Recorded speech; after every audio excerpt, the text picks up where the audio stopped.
STEM education, huge priority, and it can't just be a handful of kids. It's got to be everybody. Greater access to STEM and computer science programs will ensure that our children can develop the skills they need to compete.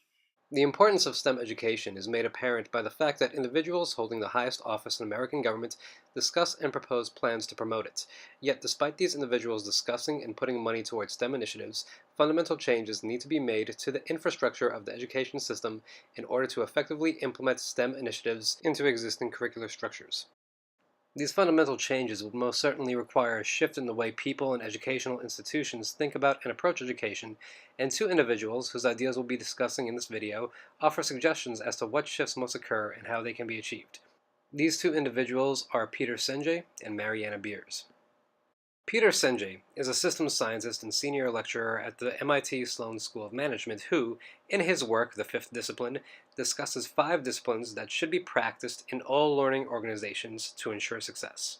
These disciplines involve engaging in a process called systems thinking to develop and realize a shared vision which is often molded through evaluating and changing one's mental models, which can be accomplished through team learning and personal mastery, the implications of which will be elaborated on in this video.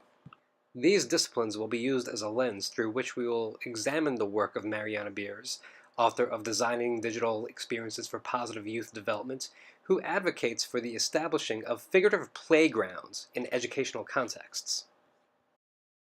As Beers points out, playgrounds are specifically designed to support the exploration of the physical environment where children can be autonomous. She says this on page 22 of her 2012 text. And incorporating coding in platforms into educational contexts can create a figurative playground where students can explore and become autonomous. And we will be examining how the 5 disciplines pertains to this. As this vision that she describes aligns with what representatives of this nation had discussed regarding STEM in education, it is what Senge refers to as a shared vision, one that would prepare students for a 20th century job market. Realizing such a vision would require a shift in what Senge refers to as mental models. Educators and educational institutions must change their perceptions as to how a class looks and how content area associated skills should be taught in order to make this shared vision a reality. Working with one's mental models as such contributes to and involves one's personal mastery. As everyone has an existing vision as to what education is and how associated skills must be taught, it's important to continue to shape and change these mental models to further refine one's vision and learn new things and approaches in order to realize that vision. For instance, changes in society called for a shift in factory models of education to more collaborative endeavors, and now education must be redefined to incorporate coding applications. This requires growth and shifts in educators' pedagogical strategies. And this shift can easily be accomplished by using coding platforms such as Scratch, which Beers asserts affords learners the opportunity to learn about and practice content-specific skills, while, as she states on page 14 of her text, thinking about their own strategies for learning. For instance, the Scratch block-based coding platform allows students to create games or narratives through use of the coding language. As you can see from the blocks of code, some math concepts are being used, thereby allowing for students to apply what they learn by creating something they are interested in creating.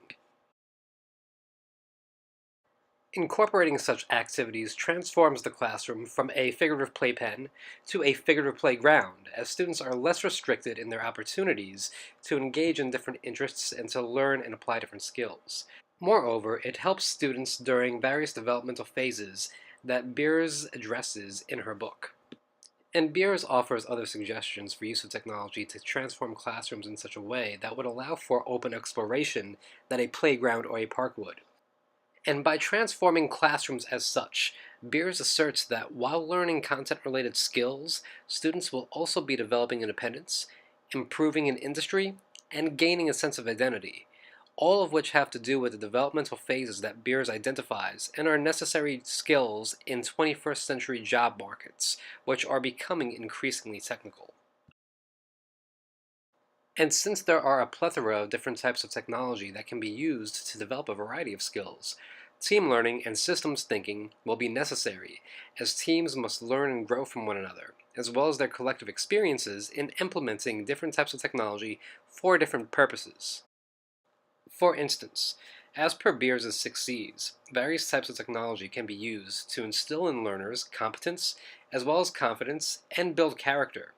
Take games for instance. Many open-world games or simulations involve players making decisions, and those decisions impact the outcomes of the game, and they can do this while learning about content-specific material. Games like these, for instance, expose players to historical and scientific concepts, while allowing the player to make decisions that impact future missions and how many allies the player might gain, thereby learning about content-specific concepts as well as the implications of decisions made. And incorporating such a thing into an educational context would invariably require all 5 of the disciplines that Senjay discusses. The same is true for the rest of Beers' 3 C's. Using technology allows for students to create various networks for various purposes and even contribute to the larger community. For instance, I was part of the Hackathon initiative for my school district, where students worked with MIT App Inventor or Thunkable, both of which are free online app designing platforms, to create an app that solves a problem within their communities. This could easily pertain to the history or social studies content area, as such classes are, in parts, about promoting and fostering a sense of civic duty. Essentially, when considering what technology to use, one must consider how it can operate within a larger system, which pertains to what Senjay refers to as systems thinking.